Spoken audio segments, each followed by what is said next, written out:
There comes a time when the charm begins to decay, when the carefully constructed illusion that once felt magnetic starts to reveal the cracks beneath. The manipulator's mask, once radiant with charisma, confidence, and conviction, begins to fracture. And in that fracture, you glimpse the truth that was always hiding behind the performance, a desperate hunger for control disguised as connection.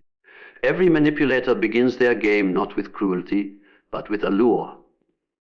They study you, your fears, your desires, your insecurities, not to understand you, but to use you. They wear empathy like a costume, mirroring your emotions until you see yourself in them. That reflection is intoxicating. It feels like recognition, as if you've finally been seen. But in truth, what you're seeing is not understanding, it's strategy. They create a reflection of you to gain access to your trust. In the beginning, their control is subtle. It hides behind compliments, favors, or shared vulnerabilities. It feels like safety. You let your guard down because their presence seems so certain, so reassuring, so in tune with your emotional rhythm. But slowly the tone shifts. The admiration turns into expectation. The warmth begins to demand loyalty. You begin to notice that your peace is tied to their approval, that your happiness depends on their moods, and that your boundaries start to blur under the weight of their needs. This is how control is built, not through dominance, but through dependency. They make you believe that they are your emotional anchor, that without their validation, you are adrift. And once that belief takes root, the manipulation becomes invisible. You start to question your own perceptions before you ever question theirs. You apologize for things you didn't do. You defend them to others because you've been conditioned to see their pain as your responsibility. But even the most carefully constructed illusion cannot last forever. Eventually, something begins to shift. A quiet voice within you starts whispering that something is wrong. It's subtle at first, a lingering unease, a moment of hesitation before you answer their message, a growing fatigue from constantly managing their emotions. You start to see patterns that no longer make sense. The flattery feels rehearsed, the kindness conditional, the empathy selective. The manipulator senses it before you even realize it. They feel your energy withdrawing, your attention slipping, your compliance fading. They notice that you're not responding the way you used to. You're not explaining as much. You're not reacting as strongly. The spell of control begins to weaken, and they panic. Control is their lifeline. It is not about love, not even about power in the traditional sense. It's about survival. Their identity depends on maintaining dominance over others because beneath the surface, they are terrified of facing their own emptiness. The mask protects them from that void. And when you stop believing in it, you force them to confront what lies beneath, the fractured self that cannot exist without control. So they fight to preserve the illusion. They switch tactics in rapid succession. One day, they flatter you again, trying to pull you back with nostalgia, reminding you of the good times. The next, they provoke you with insults, hoping to reignite the emotional chaos that once kept you bound. If that doesn't work, they may play the victim, appealing to your empathy, twisting the narrative until you begin to question whether you were the problem all along. Each of these tactics is an attempt to patch the cracks in their mask. But what they don't realize is that every desperate move only exposes more of the truth. Their voice becomes strained. Their expressions lose authenticity. You can feel the performance. You can see the shadow behind the smile. It's in that moment, when you see the mask fracture, that you finally understand what control really is. It's not strength, it's fear. It's the fear of losing dominance over perception, the fear of no longer being able to manipulate the story. The manipulator doesn't seek connection, they seek containment. They don't want mutual understanding, they want emotional obedience. And when you refuse to give it, their identity begins to crumble. This is the psychological breaking point, not just for them, but for you as well. Because once you see the mask, you can never unsee it. You begin to recognize the emotional contracts you never agreed to, but were tricked into signing.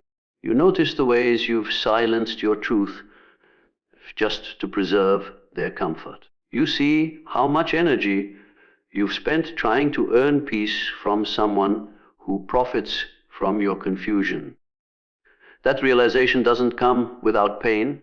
There's grief in it, the grief of realizing that the person you thought cared for you was actually protecting a facade. You mourn not just the relationship, but the illusion of safety it gave you. Yet in that mourning, there's also clarity. The fog begins to lift. The patterns start to make sense. And for the first time, you stop looking at the mask and start looking at the person behind it, not with anger, but with awareness. Awareness is what fractures their control completely. Because awareness cannot be manipulated. When you see through the tactics, when you recognize projection, gaslighting, guilt, tripping, and emotional baiting for what they are, you strip the manipulator of their greatest weapon, your confusion. You no longer internalize their distortions as truth. You no longer defend yourself against their accusations because you understand that their words are not reflections of you, but of their own fractures. As the mask continues to fall apart, you begin to notice something else. Their energy feels smaller. Their influence feels weaker. The intimidation no longer works. Their silence no longer controls you. And that's when you realize that the true source of their power was never their presence. It was your participation. Once you withdraw your emotional energy, the illusion collapses under its own weight. The fractured mask of control reveals what was always there. A person who fears their own powerlessness, who hides behind manipulation, because authenticity feels too vulnerable. They control others because they cannot control themselves. They dominate relationships because they cannot master their own insecurity. And every time they lose control over someone who sees through them, they lose a piece of the illusion they've built around themselves. When the manipulator feels their grip loosening, something primal begins to stir within them, a kind of inner trembling that can no longer be hidden beneath their mask of control. It's not merely anger or frustration, it's panic, a deep soul-shaking panic that comes from confronting the one thing they've spent their life avoiding, their own powerlessness. For the manipulator, control is oxygen. It feeds their sense of identity, their illusion of superiority, their belief that they are the architect of everyone else's emotions. They build their lives around dominance, not always through obvious force, but through psychological influence. They study the subtleties of human behavior, learning exactly what to say, what to withdraw, what to promise, and what to withhold to keep others dependent on them. Their control isn't maintained through strength, it's maintained through the illusion of indispensability. They need to feel needed, desired, feared, or admired. These are the currencies through which they purchase significance. But when you stop reacting, when you stop explaining, defending, or chasing their approval, something inside them begins to shatter. Their manipulation no longer generates the same effect. Their words no longer bend your emotions. Their silence no longer provokes you. The script they've always used suddenly stops working, and that realization ignites their greatest internal crisis. They begin to sense that they are losing access to the power they once held over you, that your attention, their most coveted source of fuel, is slipping away. What they once controlled through emotional pressure or psychological guilt now resists them. And because their ego depends on control to feel alive, that loss doesn't just hurt, it threatens their entire sense of self. You see, for a manipulator, powerlessness feels like death. It's an existential void they cannot face. Beneath their confident exterior lies an unhealed wound. The belief that they are nothing unless they are in control. They were often shaped in early environments where love was conditional, where vulnerability was punished, and where domination became the only way to survive emotionally. To them, control equals safety. Surrender equals annihilation. And so, when they lose control, they experience it not as a simple failure, but as a psychological collapse. It starts subtly. An increased need to test your boundaries to see if the old buttons still work. They'll reach out with nostalgia, using shared memories as bait. They'll provoke you with passive-aggressive remarks, hoping to draw emotion from you. They might suddenly become kind again, flooding you with affection, promises, or remorse, trying to lure you back into the dance. This is not love, it's strategy. Their mind races to regain footing, to re-establish the old dynamic before it disappears completely. But when these tactics fail, when you remain centered, calm, detached, their panic escalates. They feel the walls closing in. The silence becomes unbearable because it mirrors their insignificance. Without your energy reflecting their importance back to them, they feel unseen, irrelevant, exposed, and nothing terrifies a manipulator more than exposure. This panic manifests in many ways. Some become overtly aggressive, shouting, threatening, or accusing you of betrayal. Others become covert, playing the victim, pretending to be hurt or confused by your boundaries. They'll twist the narrative, claiming that you've changed, that you've become cold, ungrateful, or self-absorbed. What they are really saying is, you've stopped feeding my illusion, and now I don't know who I am. The irony is that while they panic at losing control over you, what they are truly losing is control over themselves. The emotional stability they once borrowed from you vanishes. The validation they extracted no longer arrives. The identity they maintained through dominance begins to erode. Their internal chaos, the one they've spent years projecting onto others, finally returns home, and they don't know how to manage it. For a moment, you may feel the pull of empathy. You may see their despair and mistake it for vulnerability. But it is not vulnerability, it's desperation. True vulnerability requires self-awareness, a willingness to face one's own fear without deflection. The manipulator cannot do this. Their panic drives them to externalize the blame. They will lash out, accuse you of cruelty, insist that you've abandoned them. Anything to avoid facing the truth that they no longer have control. Their words become unpredictable. One moment they plead, the next they attack. They may use others to relay messages, trying to draw you back into emotional engagement through triangulation. They may attempt to rewrite history, painting themselves as the victim and you as the cold aggressor. Every act, every word, every silence becomes part of their desperate campaign to reclaim the emotional power that has slipped through their fingers. And yet, the more they fight for control, the more powerless they become. Because the truth of power is paradoxical. Real power doesn't come from domination. It comes from self-possession. The manipulator has never possessed themselves. They've only possessed others. Their identity depends on emotional conquest, not inner integrity. So when you step out of their control, you don't just remove their influence. You expose the emptiness beneath it. This exposure is what triggers the full force of their panic.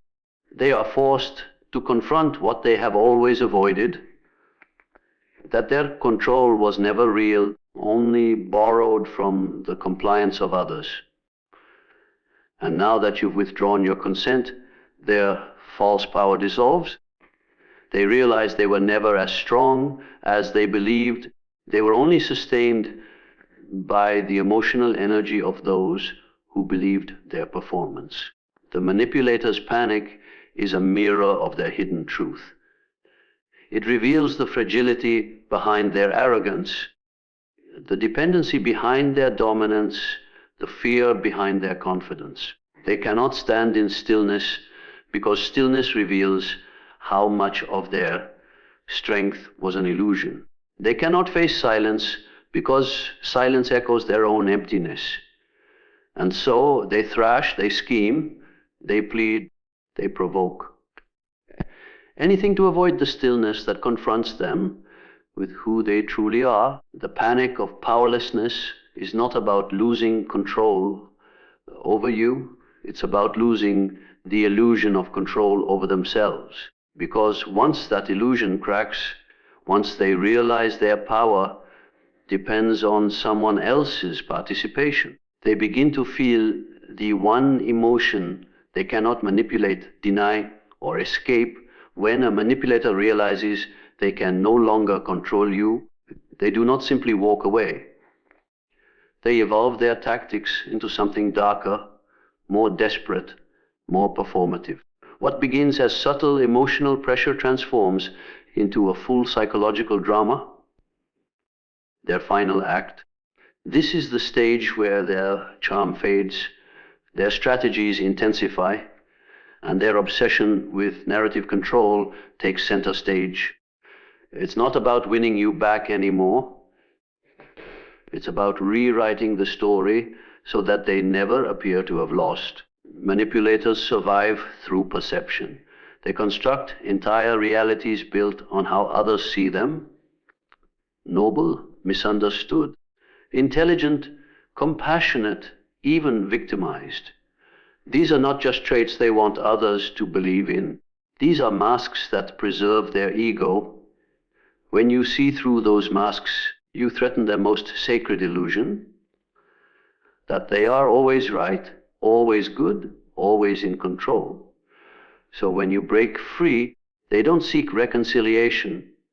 They seek revenge through reputation. The final act begins quietly. They retreat at first as if surrendering. They might go silent, play the role of the calm one, or even appear gracious. But beneath that calm lies calculation.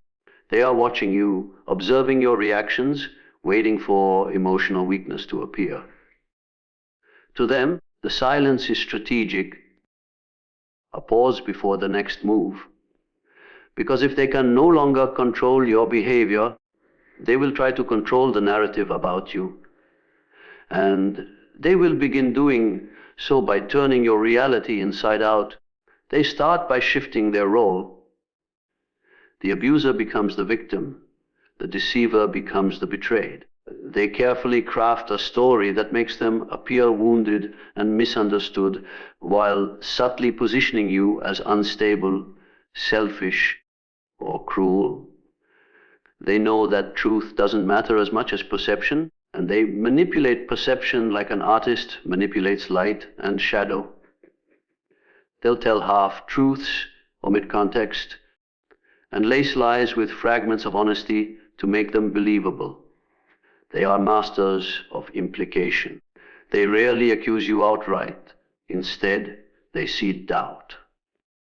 They use phrases like, "I don't want to say anything bad, but," or "I just hope they get the help they need." These words are weapons disguised as concern. They rely on ambiguity to do the damage, allowing others to fill in the blanks with their own assumptions. The goal is simple: to make others question your integrity while they maintain their image of moral superiority. And when they begin this campaign, they do not act alone, they recruit. The manipulator understands the power of social validation, so they begin building alliances, friends, family members, colleagues, anyone who can serve as witnesses to their rewritten version of events. Through charm, pity, or fear, they pull others into their web, turning them into silent accomplices. This is the smear campaign, a psychological war waged not with fists, but with narratives. The brilliance of this act lies in its subtlety. They don't storm into the world screaming accusations, they whisper. They plant emotional seeds that grow in the minds of others. Soon, people who once trusted you begin to hesitate. They sense a change, but can't identify its source. They begin to wonder whether you might actually be the cold or unpredictable person the manipulator described. This social erosion is not accidental. It's the final defense mechanism of someone whose power has been stripped away. At this point, the manipulator's focus is no longer on you as a person, but on you as a symbol. You represent the one thing they cannot tolerate, a loss they cannot spin into victory. By destroying your image, they attempt to restore their sense of superiority. They are not interested in truth, they are interested in narrative dominance. And in their mind, if they can't have control of you, they will have control over how others see you. This stage reveals the manipulator's most fragile truth. They are addicted to validation because they cannot self-validate. Their sense of self depends entirely on external reflection. When you withhold your energy, they turn to others to mirror back the illusion of virtue. Every conversation they have about you is not just a smear. It's a desperate attempt to avoid confronting their own emptiness. They talk about you because silence would mean facing themselves. They might alternate between love and hate, between reaching out and withdrawing, between remorse and rage. This emotional fluctuation confuses those around them, making them appear complex and conflicted rather than deceptive. They may even stage gestures of apparent growth, pretending to apologize publicly or claiming to have learned lessons, not for healing, but to manipulate perception further. Their remorse is never rooted in accountability. It's a performance designed to reestablish control. If you respond to these tactics, even defensively, you feed the narrative they are constructing. They want your reaction, not necessarily because they want reconciliation, but because your response keeps you tied to their drama. To them, any form of engagement is validation that they still matter. And the more you try to correct their lies or explain your side, the more they twist your truth to fit their story. This is the emotional quicksand of the final act. The more you struggle, the deeper you sink into their illusion. At this stage, the manipulator is operating from pure psychological survival. Their ego has suffered a wound too deep to confront directly. So they attempt to reconstruct their identity through destruction. The more they damage your reputation, the safer they feel within their fantasy of righteousness. They convince themselves that their lies are justified, that you deserve the consequences, that they are simply defending themselves. Every distortion they create becomes part of a larger self, preserving mythology. Yet beneath this chaos lies an invisible truth. Their rage is rooted in dependency. They destroy what they cannot possess because losing control over you reminds them of the control they never truly had. Their manipulation was never real power. It was borrowed authority, sustained only by your belief in their facade. Once you see through it, you break the psychological contract that kept their illusion alive.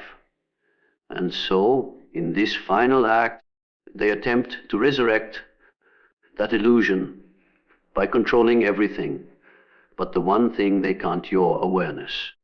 The final act of manipulation is the manipulator's last attempt to stay alive within the narrative they've built.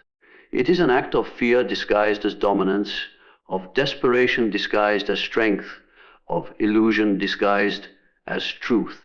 They are no longer seeking love or loyalty. They are seeking survival in the only form they understand. Liberation does not begin with freedom from another person. It begins with freedom from the illusions that kept you bound to them. When you awaken from the trance of manipulation, something profound happens inside the psyche, a collapse followed by reconstruction. The collapse is painful because it tears down the architecture of false connection you once depended on. But it is also necessary because true freedom cannot coexist with self-deception. Liberation is not merely an external act of leaving. It is an internal revolution, one that reclaims power from the shadows where you once gave it away. For so long, the manipulator existed at the center of your emotional universe. Their moods determined your peace. Their approval dictated your worth. Their validation became the oxygen that sustained your sense of self. You adjusted your tone, your choices, even your truth to maintain harmony, believing that if you could just be enough, the chaos would stop. You were living in a psychological contract that you never consciously signed, one that required you to sacrifice authenticity for belonging. That is the first illusion that liberation destroys. The awakening begins quietly. It's not a grand rebellion, but a subtle shift in perception. You start to notice how often your thoughts revolve around how they might react. You start to see how much of your self-expression has been filtered through the lens of their potential approval or rejection. The awareness grows slowly, like light seeping through a crack in a closed room. And the moment that light touches your consciousness, everything changes. You begin to question not just their actions, but your own compliance. Why did you ignore the red flags? Why did you stay silent when your boundaries were crossed?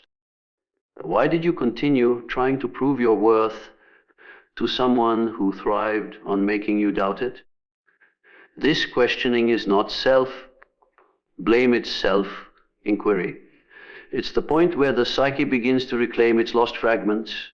The manipulator's power was never truly over your body or your will. It was over your perception. They convinced you that peace required submission, that love required sacrifice, that loyalty required silence. They inverted truth until you confused control for care. Liberation begins when you see that inversion for what it is, a psychological distortion that once felt like reality. At this stage, you begin to experience emotional dissonance. Part of you still craves their validation, while another part of you sees the absurdity of that craving. This inner tug of war is the core of liberation. The manipulator's voice may still echo in your mind, criticizing, mocking, guilt-tripping, even when they're no longer present. This is because their influence lingers as an internalized pattern. The external manipulator becomes an internal dialogue, and the work of liberation is to reclaim that inner conversation from their control. To do so, you must learn to sit in the discomfort of silence. When you no longer react to their provocations, you meet your own anxiety. When you stop chasing validation, you confront the emptiness they left behind. These moments of stillness are excruciating because they expose the dependency you didn't know you had. But beneath that discomfort lies the emergence of self-trust. For the first time, you begin to realize that your peace doesn't depend on their behavior. You start to draw strength from your solitude rather than their attention. The psychology of liberation reveals that control can only exist in the absence of self-awareness. The manipulator thrived when you were unconscious of your patterns, when you acted out of fear, guilt, or obligation. The moment you bring awareness to those impulses, you disrupt the entire structure of control. You start recognizing emotional traps before you step into them. You notice guilt as manipulation rather than conscience. You see flattery as bait rather than affection. Awareness turns every tactic into a mirror that reflects the manipulator's motives instead of distorting your reality. As this awareness deepens, the emotional charge that once bound you begins to dissolve. You no longer react instinctively to their games. The same words that once wounded you now sound hollow. The same gestures that once pulled you back now appear mechanical. This detachment doesn't come from coldness, but from clarity. You start to see them not as powerful, but as predictable. A person repeating patterns to avoid their own emotional wounds. In that realization, the spell breaks. Yet liberation is not just the absence of control, it is the presence of inner authority. It's the moment you stop looking for someone else to define your worth. It's when you no longer measure your self-esteem through someone else's approval or rejection. This internal shift changes everything: your relationships, your choices, your voice. You begin to speak without fear of how it will be received. You start to act according to your truth rather than someone else's expectations. You no longer need to be understood to feel secure. But this freedom carries responsibility. Once you are liberated, you can no longer pretend to be asleep. You must now live consciously, aware of how easily the mind can fall back into dependency. The manipulator's influence was external, but the potential for manipulation exists within every psyche in the form of fear, desire, and unhealed wounds. True liberation requires constant awareness of these inner forces. It means learning to discern between love and attachment, between peace and silence, between empathy and self-erasure. As you continue this psychological awakening, you notice a transformation in your energy. The emotional exhaustion that once defined you begins to lift. Your intuition, once clouded by confusion, becomes sharper. You start attracting different kinds of people, those who resonate with your clarity rather than exploit your compassion. You learn to set boundaries without guilt, to walk away without explanation, to choose solitude over manipulation. These shifts are not acts of defiance, they are expressions of sovereignty.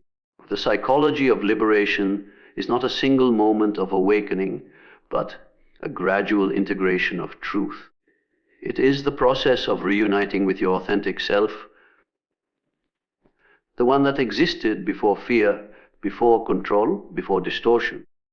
It is learning to trust your perception again, to believe in your intuition, to understand that freedom is not something another can grant or take away. Liberation is the realization that no external power can imprison the mind that has learned to see there is a quiet strength that rises when you no longer seek to be understood.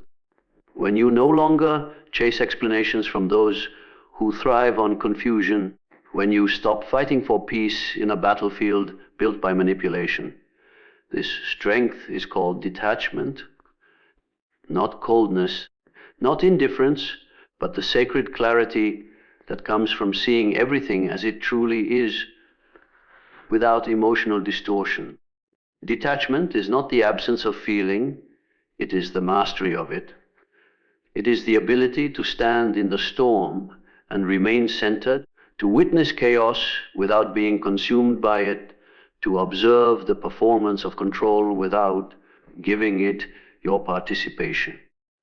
A manipulator's greatest weapon is not their words, but your reaction to them. They study your emotional triggers like an artist studies color. They know exactly which tone of voice, which silence, which phrase will provoke guilt, fear, or the need to defend yourself. Every response you give, every attempt to prove your innocence becomes energy they feed upon. Their control exists in the emotional exchange. The more you react, the stronger their influence grows. But when you detach, you break that cycle. You starve the dynamic of its fuel. You no longer provide the reaction that validates their illusion of power. Detachment begins not with distance, but with observation. You start to watch rather than engage. When they accuse, you notice the projection. When they play the victim, you recognize the performance. When they alternate between affection and cruelty, you see the pattern instead of the person. This awareness becomes a kind of emotional armor, not because it blocks you from feeling, but because it allows you to feel without being controlled. The manipulator's energy loses its grip the moment you stop identifying with it. You are no longer inside their storm, you are the observer of it. Yet reaching this level of detachment does not happen easily. The mind, conditioned through years of emotional training, still seeks to react. It wants to defend, to justify, to correct the narrative. It wants to make the manipulator understand. But understanding was never the goal for them. Control was. The moment you realize this, you begin to reclaim your emotional sovereignty. You stop wasting energy trying to change someone who benefits from misunderstanding you. You stop explaining your truth to those who distort it intentionally. You stop seeking closure from the very person who profits from keeping the wound open. In the space that follows, silence becomes your greatest response.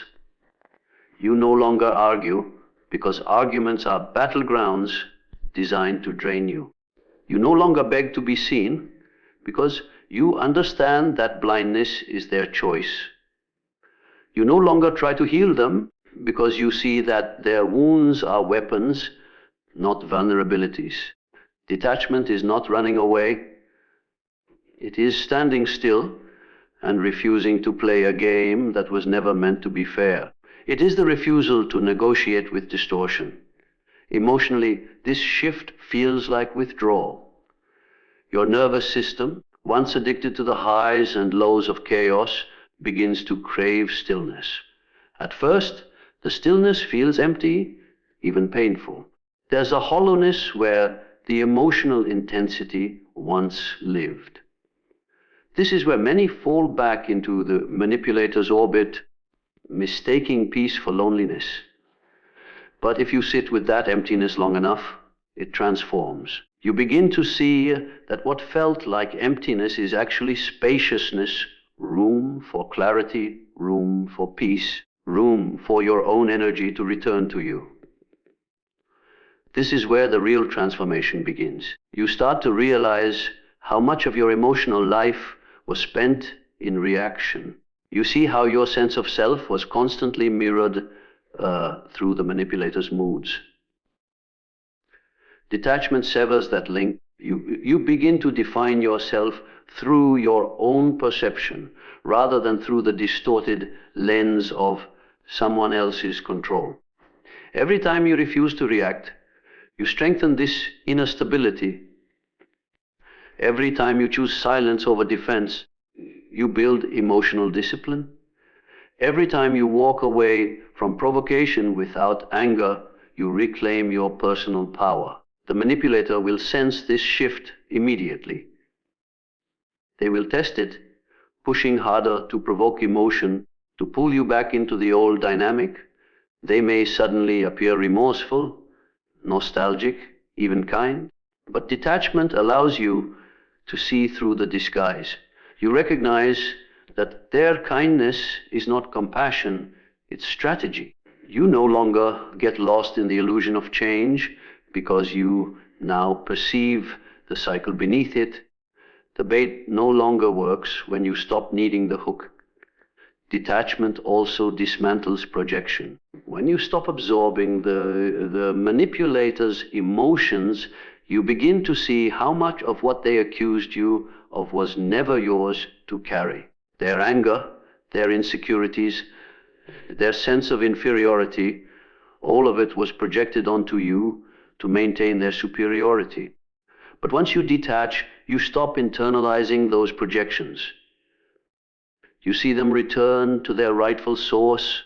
You no longer defend yourself against accusations that are rooted in their self-hatred. Their words bounce off your awareness like echoes that no longer find a home. Through detachment, you begin to understand something profound about energy.